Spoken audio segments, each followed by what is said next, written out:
I pulled up in a drive-through window to get some fast food, trying to cut down on the fast food, but every now and then, I asked the person in the window, "How's it going?" I said, "Man, it's great."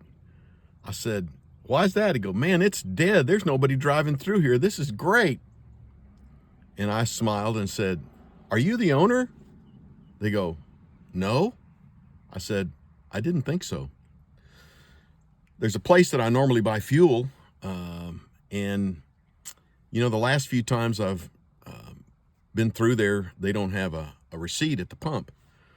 And I thought, I'll go just a couple of blocks down the road, and because I know they'll have a receipt at the pump. Not only was I able to get a receipt at the pump, but the cost of fuel was 50 cents a gallon less. And I thought to myself, I could have gone back to the previous station and walked in and asked the fellow behind the counter, "Do you own this place?" And he would have said, or she would have said, "No." Because they really doesn't matter to them how much fuel they sell. They still get a paycheck. The late George W. Truett pastored First Baptist Church in Dallas for 47 years, from 1897 to 1944, until he succumbed to a cancer. He has a message entitled "The Meaning and Mission of Life."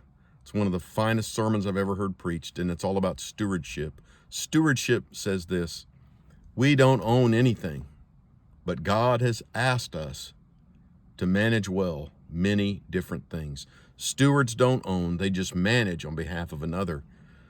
And so you can see a difference.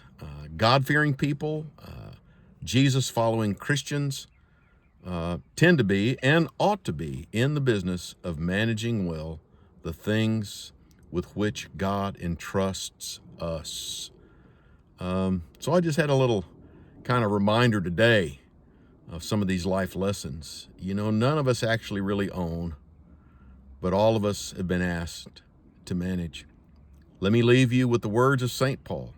He says, "Let men consider us as servants of Christ and as stewards of the mysteries of God," stewardship, "for it is required of stewards that they be found faithful."